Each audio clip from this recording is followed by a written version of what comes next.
Hello everyone and welcome to episode 82 of my Guild Wars 2 Let's Play series, where we are currently in chapter 7 of the personal story, and we are going to do the third arc of the personal story that changes depending on our decision in chapter 6, which on this character we decided that our biggest fear would be to make another suffer. So we are going to be exploring a story that may or may not be related to that fear, where we have the story mission here: striking off the chains, stop the crate slaving operation near Non-Moa Lake, where we can meet Crusader Apatia, who we met during Claw Island. I believe we might have seen her at other places as well, but we saw her during that time, and we can go ahead and just come down here to Timberline Falls. Last episode I mentioned in the final story mission that we did that, if I recall correctly, that story mission was going to be super important. I was actually thinking of an upcoming story mission that we are about to play through that was incredibly important for a specific reason related to the crate around here, where this is really cool loading screen art. And here is the Crusader. Good to see you again, Commander. After Claw Island, I've been looking forward to working with you again. On to business. Our main problem in this region is Crate. We're losing too many potential recruits to their slave pens. Our mission is to rescue as many slaves as possible, though a Sylvari prisoner named Highwell is top priority. He's a warden of exceptional skill. Understood, Crusader. Each prisoner we free is an innocent and potential soldier against Zhaitan. Exactly. They're going to waste rotting in a Crate cell. And Commander, I'd be honored if you'd call me Apatia. Crate usually keep their slaves down deep. We should start low and move up. So let's go ahead and find the submerged crate slave pens. And I do this every time I play any character, but we have a decent spear and a not so decent trident. So let's focus on the spear. And we could also maybe take this as a little bit of a stealth mission. We could try to sneak around the crate here so we can infiltrate this area and just find the prisoners and free the prisoners, and then work our way up the crate structure. Swim through this very cool opening here, and I see several slaves there and some crate that are pretty close to them that we are going to have to deal with. The crate do have some visitors, and it is very unfortunate that we aren't really in a position where we can work with the crate, or we could really unleash the crate against Zhaitan in general, which is extra unfortunate because the crate are often victims of Zhaitan, and Zhaitan will raise the crate as undead to serve as his slaves. But they would rather do shenanigans like this instead of helping us defeat Zhaitan, where we need to find a key. And the slave master is actually coming into the map right here with a really cool boss icon. Let's swim over this way, give ourselves some swiftness. And there it is right there. Slave master sharks. So this boss has a couple of sharks with him. Let's try to grab his attention here. Then we can just deal with everything. I do enjoy Guardian Spear a lot, and the sharks count as fish for the Fish Slayer achievement, so we just got 5 achievement points there, which is nice. And a pretty easy fight, where Apatia was tanking there pretty much. Okay, we got the key, and let's swim back down here. I like the glowing purple on the rocks there. Some sort of plant, most likely. Oftentimes, there's a lot of decorations underwater in Tyria, and people don't spend a lot of time looking around when you're under here, but there is quite a few cool sea plants and other underwater decorations all around here, which is fun to see. Let's go ahead and free the Char. And we freed the prisoners who were stuck underwater, which honestly that sounds pretty miserable, but now we can go ahead and go onto the deeps itself. This crate structure thrown together with a bunch of random ships and other parts of the crate have found around here. And oh, I almost threw my fire field way off in the distance. That is also something that I do pretty often. I see a crate turret here that we can just cleave down. It wasn't really attacking us, but I don't really remember seeing those turrets too often. Oh, we just got completely thrown back, and we kind of stuck here. Okay, I just used the /stuck command, so it logged our position and we are about to be teleported. So let's go ahead and just hang out here for a second. I was trying to like swim out and jump out, but it looks like this position, I've never experienced this before, but this position is a little buggy. Okay, we just got teleported and we were sent back to the start of the instance.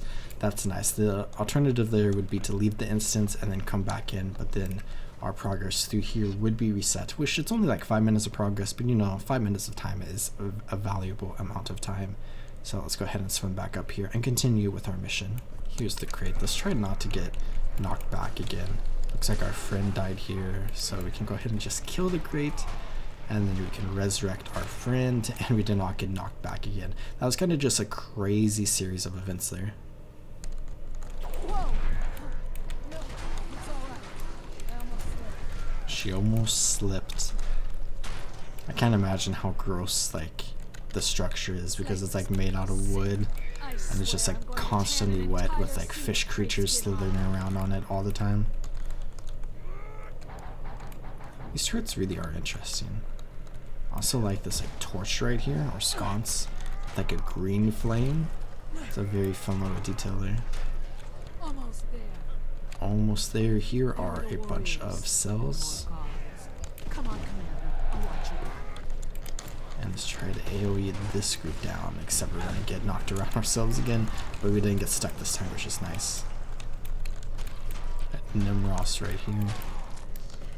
And we need to come up here. Looks like there's some more guards. I see 2 more guards, and they just completely evaded my attack there. I don't see a slave master, but one might spawn in a second, because we probably will need a key, unless we can use the key from earlier. And it looks like there might still be a guard somewhere. Oh, here comes some guards. Oh, they're over here. Oh, they just teleported to me. And this one just teleported to me again. This is a very interesting story mission right now. Which also, just look at Timberline Falls. This is like a fantastic viewpoint for this map. We can just like look off in the distance and see a lot of like very beautiful sights. Anyways, let's kill the slaver. And then there's 2 more crate somewhere. They teleported to me right here. Okay, there's one further up there as well. Let's try to grab his attention. Looks like he might be stuck up there. So continuing the trend of this story mission. Let's run back up here, take the fight to this crate. And it looks like we can go ahead and just fight him normally right here. We just don't want to move from this position. And now we can free the prisoners. So we have a Crusader here, and it looks like our key is still working. Our Whispers agent and a Scholar, one of each of the 3 orders. And another one way up there. There's the Warden, so let's go ahead and run this way. Carefully up here. Oh wait, the Warden is right. Oh, the Line Guard is down there.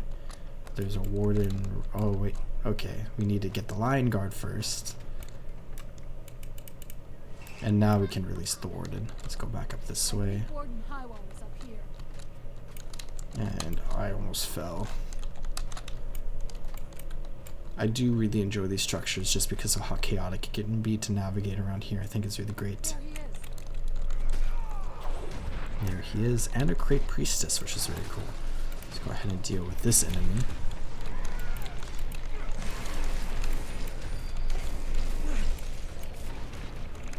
Seems like another pretty simple fight, but she will throw down these like AoE fields here that are going to pump out conditions onto you, which the conditions go away pretty quickly, but if you're standing in the field, you're going to continuously get the conditions, so it's just like extra important that you just don't stand in the field. And it looks like she'll move around a little bit and throw down poison fields, but she does have many places to go.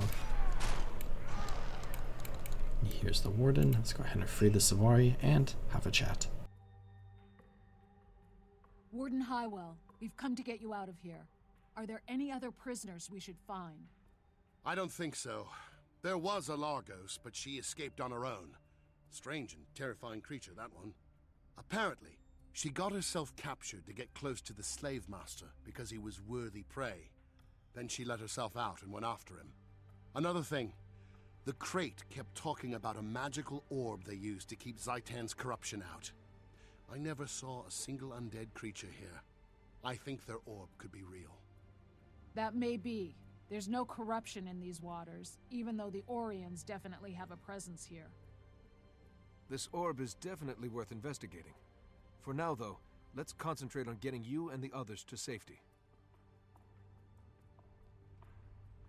So let's talk with Apatia about a course of action. So we need to learn more about that orb, and then we also have the Largos that Hywo mentioned. So the Vigil has soldiers all over. Maybe they've seen something. Nothing gets by the Order Whispers. Check in with them. Knowledge is the primary's main commodity. They may know something. I don't think this is a super important decision here, but let's go ahead and just say the Vigil, and then we can say excellent. If we find the Largos, we can convince her, and we shall go and look for the Largos next. So we have completed striking off the chains, where we have freed the prisoners around here. And let's go ahead and secure the Largos' help to learn more about the Crate Orb, where we need to go to the Mire Sea down here in Mount Maelstrom. Another very cool piece of loading screen art, and the Crusader, where we are kind of close to where we met up with Taun to deal with the Bone Ship, but unfortunately Taun lost his life there. But let's go ahead and speak with this Crusader. This is tricky. I know the Largos are consummate assassins, but I've never tried to track one. Never even seen one, actually. Of course, very few have. They conceal themselves until ready to strike, and they take pride in efficient kills. Taking down dangerous prey to challenge themselves and prove their worth? They'd be right at home in Holbrook. I'd love to hunt alongside a Largos someday, but until then, how do we go about finding this one? By following her trail of kills.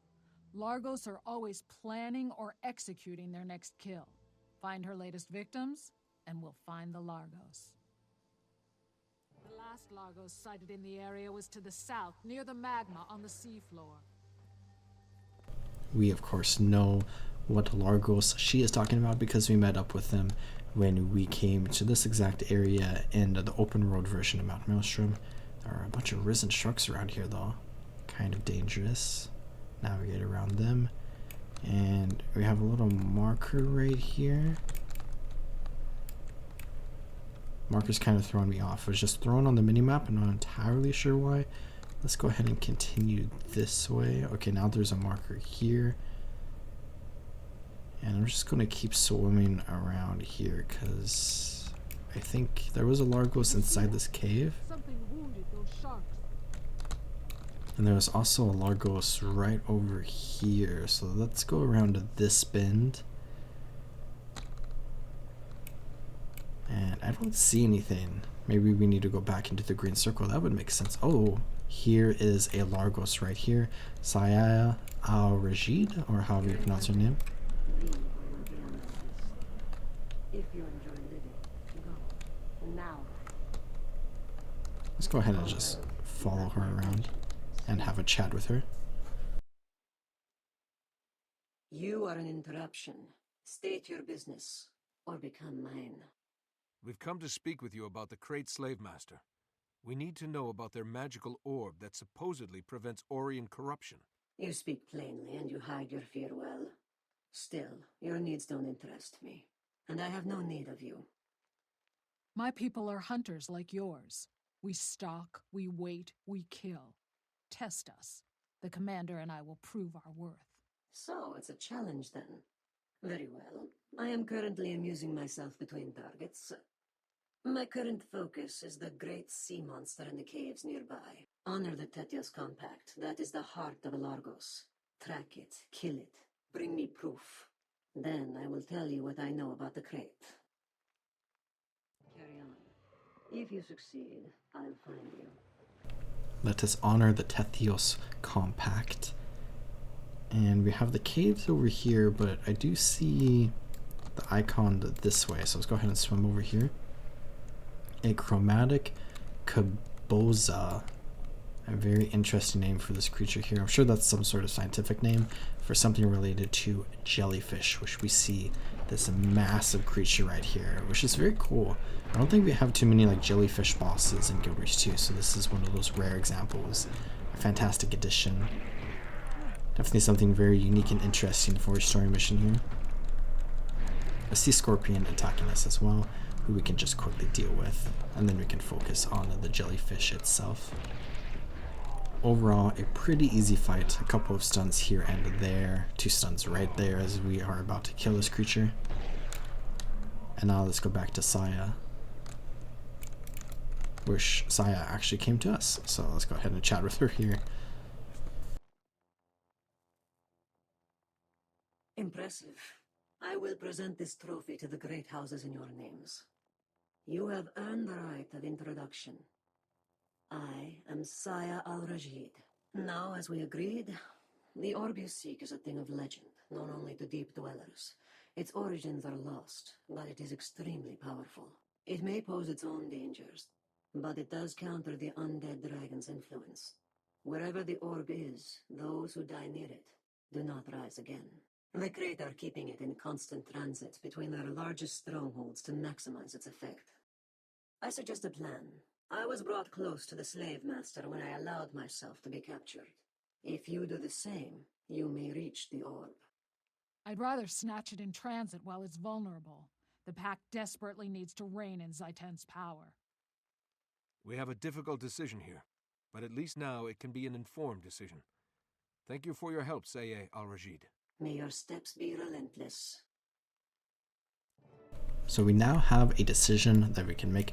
Let's go ahead and chat with Apatia, where we can let ourselves get captured like Saya did, or we can hit the procession and transit.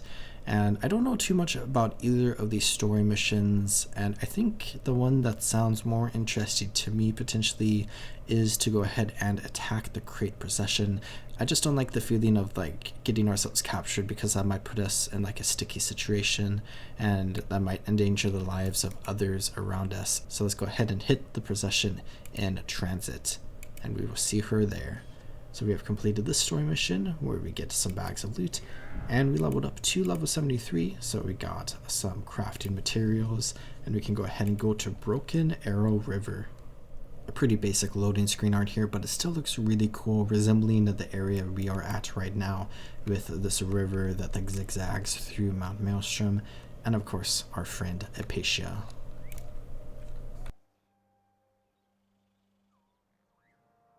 We're ready, Commander, but there's a complication. The Order of Whispers reports that the Krayt are being extra cautious with the orb in transit. They send 2 caravans every time they move it, one with the orb and one decoy. We hit the wrong one and the real one escapes. That's a problem, but I have the solution. Hit both processions simultaneously. It splits us up, but it also ensures we get the real one. Perfect. I have mines to plant at each ambush point. The caravans hit that point, the mines do their work, and we move in for mop-up. I'll meet you back here after I've dealt with my end of the ambush. Thanks for trusting me with this, Commander. I won't let you down. So a pretty sound idea here, where there's 2 caravans and 2 of us, so we each can deal with a caravan, and we are both competent soldiers, though it does split us up, which might be dangerous. So let's go ahead and run this way as Apatia runs the other way to go intercept the other caravan. We have a nice choke point right here. Let's go ahead and conceal some mines here, and another one right over here, and the Krayt should come in this way. So let's take cover back here, and I kind of remember the story mission now. It's been a very long time since I played this.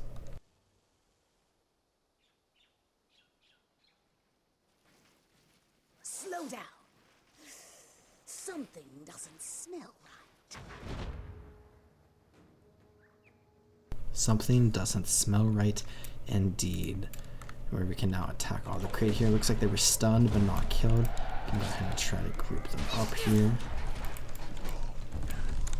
Looks like they have some AoE fields of themselves that they want to use against us. And this should be a pretty easy cleanup job for us. So we have the one orb carrier there.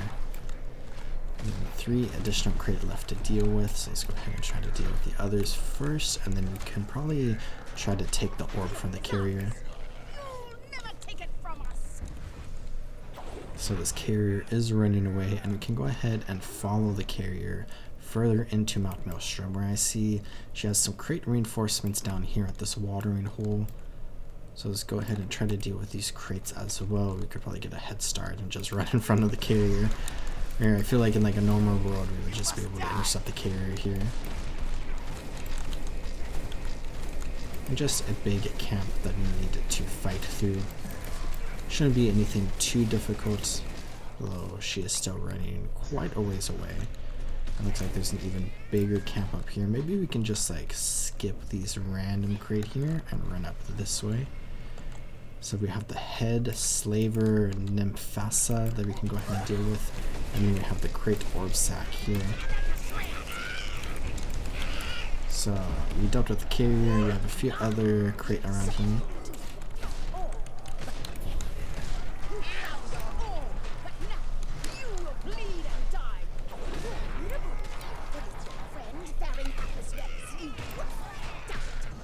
Oh, they know about the other attack?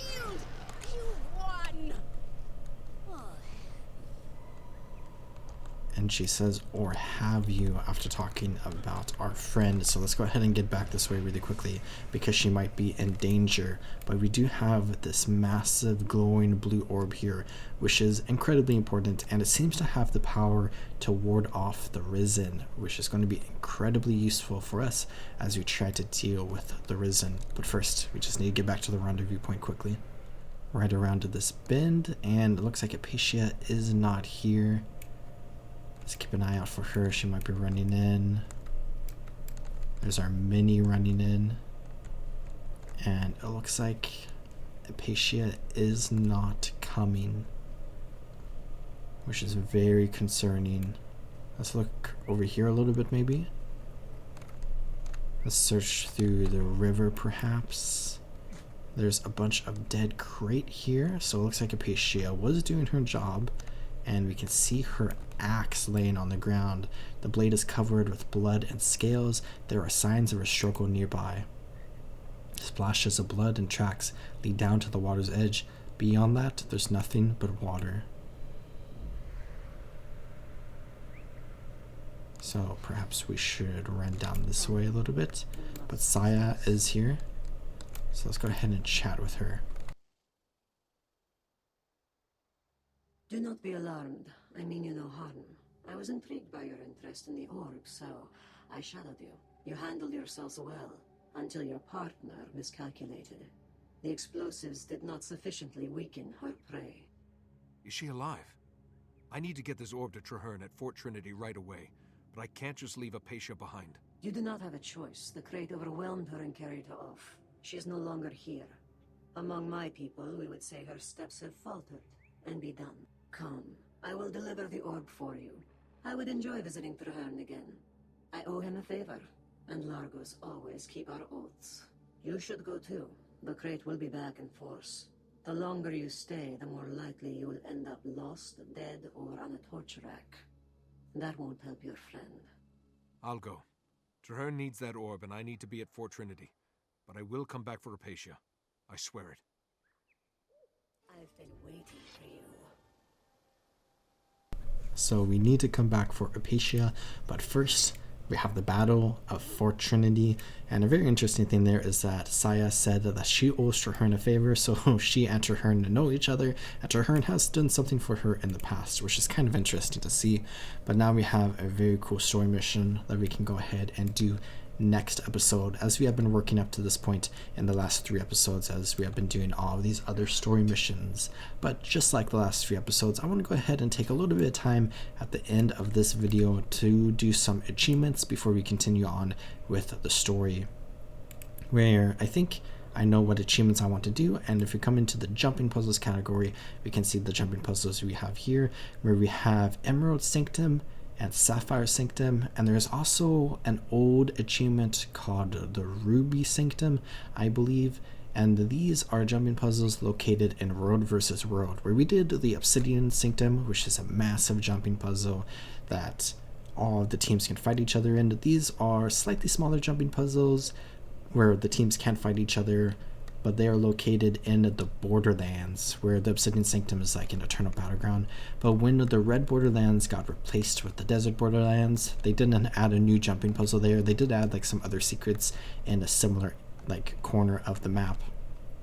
But we have these two achievements that we can go ahead and complete, and they are basically identical, where we are on green team. So let's go ahead and queue up for the green Borderlands, because this should be pretty easy for us to go through since it's going to be right next to our garrison. Here we are back in Road versus Road, where we can look at our map right here, and it seems like we are kind of in a dangerous position right now, where the other teams are around here and attacking things. But we do have our tower right here, and there is a catapult right there. Oh, okay, this is a horrible situation for us to be in. Okay, there are a ton of players there, and I don't really want to do fighting or do any like Road versus Road related things specifically. But let's go ahead and run this way. I feel like there is a near 100% chance for us to die at some point in the rest of this episode, and my heart rate is increasing. I don't see any players. There could be like a perma-stealth thief somewhere around here. If we can get over this ridge, we should probably be in a good position, because we are going somewhere where many players often don't go. So that's going to be good for us. Do we want to go through the Skrit Cave? I feel like this area is dangerous, and we do have the Skrit Keen here, which is kind of cool. And there's a hero challenge that we could grab for a hero point if we wanted, but I'm not particularly interested in that.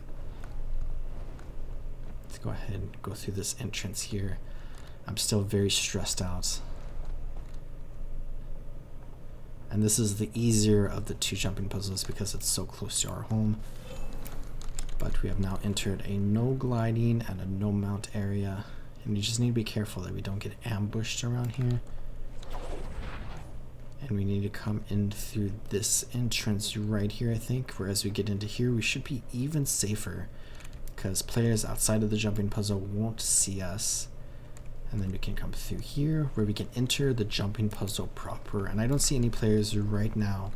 And it has been a very long time since I've done this jumping puzzle, where I have been here quite a few times for other things, but I have not been here for the jumping puzzle specifically. Let's go ahead, jump up this way, and then we have our big first jump right here, where we need to jump through the waterfall and down to here. And I don't see any players in here. So basically we have a relatively large open area here, where we do have a vault that we can open up, but in order to open it up, we need to get 2 keys, and I don't exactly remember where the keys are located. But I think if we can just jump through the jumping puzzle a bit, we can slowly work our way towards them. Where I do see the one Mistral chest right there. And what was the purpose of coming up here? Guess we can go this way. And then, okay, it looks like we can climb up here. There's a passage through the mountain over to this side. Can drop here. And then carefully get up there. Okay.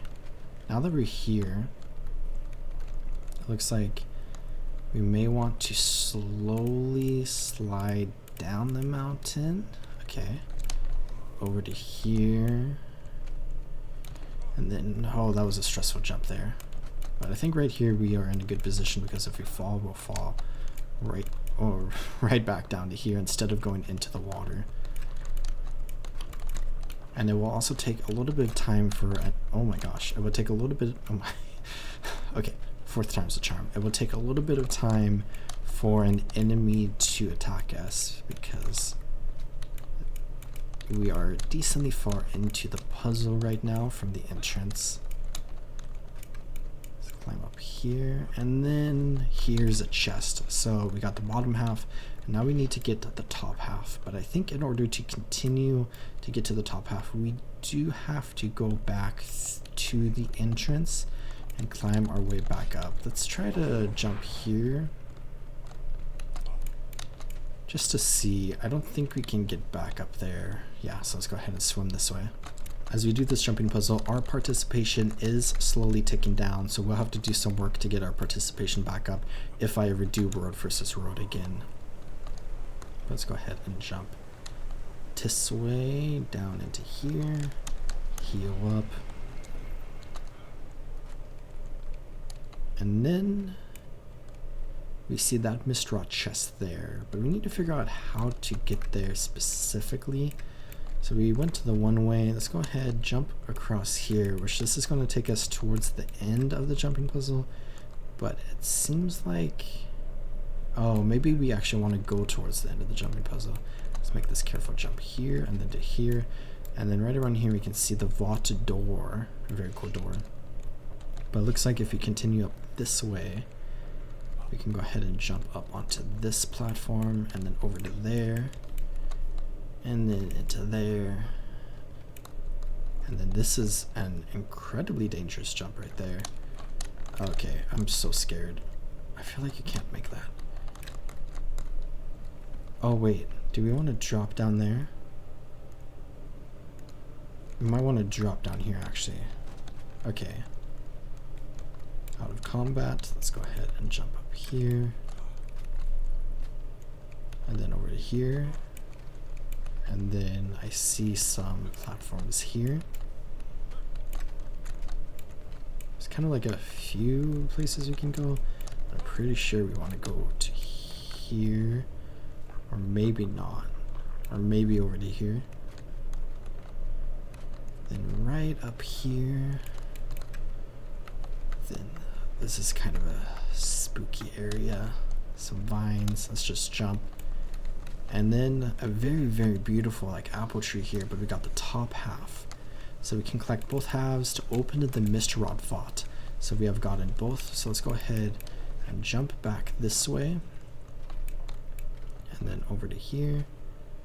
Just across this. And then we should be in the home stretch where we just obliterated that Sparkfly. But let's go ahead, make this jump up to here.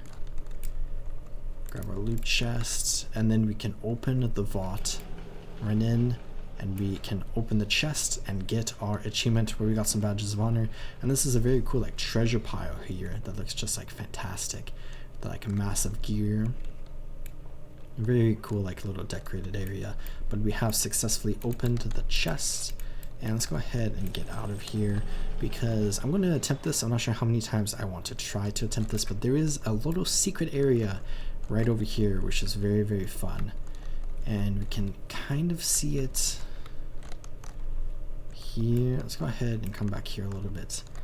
And let's look for it in the wall. It's like, I'm so bad at making this jump and I always like fail so many times. I think we want to come to like here and then drop down. Okay, I failed that. But there is a secret room we can see right over there, which does have a vendor inside of it, as well as a couple of like fun details, including a swinging kid, which is a like developer's calling card, where a developer leaves that on the maps that they work in, which is fun. But we got this achievement, so let's go ahead and do the exact same one, but in the blue Alpine Borderlands. And this one is going to be a lot harder to get just because it is so far away. So I'm just going to attempt it. And then maybe I'll wait for us to be like on the blue team and I will go ahead and try to get it then, where this is rough. I always love to play in the ruins when I'm on like a roaming road versus road build because it has such fun geometry, especially if you're playing as like a thief character where you can just like jump around to like so many different areas, and it's just like a fun location to hang out at. And it is kind of a safer area to go through right now, I think, because there's probably not too many players here compared to in other parts of the map. Got fish out of the water. Let your Warclaw touch the water, so we just got an achievement point for that, which is kind of funny. Go ahead and mount back up. And then over to here. And now I'm going to be... Let's go ahead and prep a waypoint. see one player right there. Where did that player go? I'm about to get attacked. So I'm just going to be ready to waypoint on a whim, because I don't think I'm going to be able to get over towards this jumping puzzle. I don't see where that player went. Maybe the player got scared of me and like waypointed away? Potentially. Oh, there's that player. Okay. Oh wait, there's a teammate actually. So we can utilize our friend here in order to get by somewhat safely. I think we want to be on top of the hill here. This is so dangerous. And our Warclaw is not super upgraded either. The supply camp can be attacked. So maybe there's a player down here attacking it. If you can get past the supply camp, I think we're going to be alright. Okay, I don't see any players here. Let's stay close to the ridge here, because it might minimize like the opportunity for us to be seen.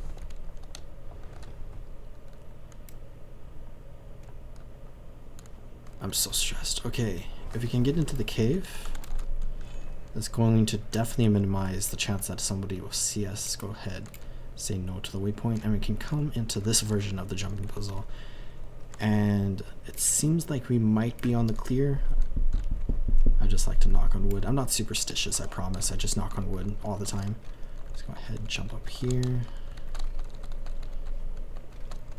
And then we can do the jumping puzzle like we just did before.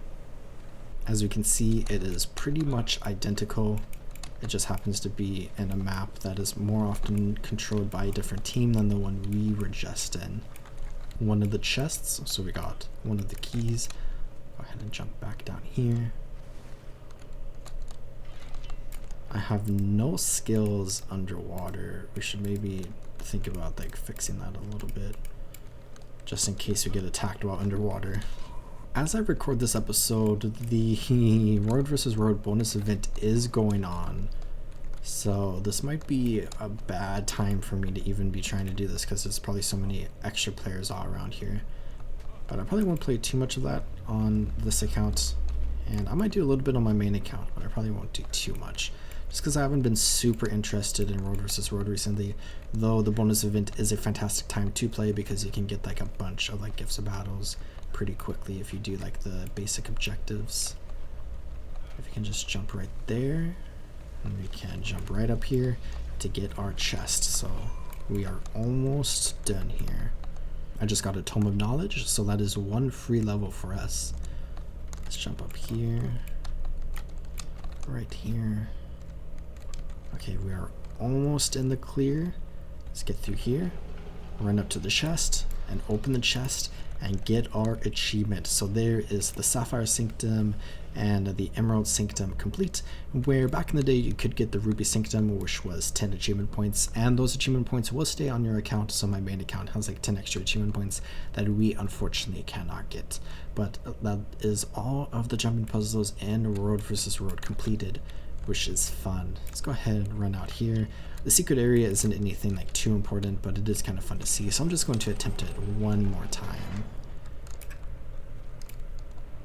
Carefully run here, and I never know the best way to do this, but I think, oh, I almost had it. Let's try this again. Almost. Okay, maybe. Why do I keep messing this up so badly? Okay, let's try here. Oh, I almost had it. Okay, whatever times the charm. Let's go here. Did I do it? Did I do it? Let's climb up here. There we go. Now we can see you have this blue Catmander right here who we can chat with to buy a few different items, including a mini, and then we can get the Catmander's compendium and box of Scavenge Trebuchet parts, which might be for a legendary. It looks like you need 5 gifts of battle for that, which is insane. But we got the Swinging Boy here, and just a bunch of cats all around here. We see some cats fighting right here, which is kind of fun. Or training, where they will fight the other cats from the other secret area here. And we have a box. I think we can jump into this box. Perfect fit. where we can sit in the box near the blue Catmander, and there is a yellow Catmander which we can find in the Desert Highlands, I believe. But we progress that achievement a little bit there. But just a fun little area that you can come to, and kind of a secret area as well, but it does have some important things, so many players do know about it.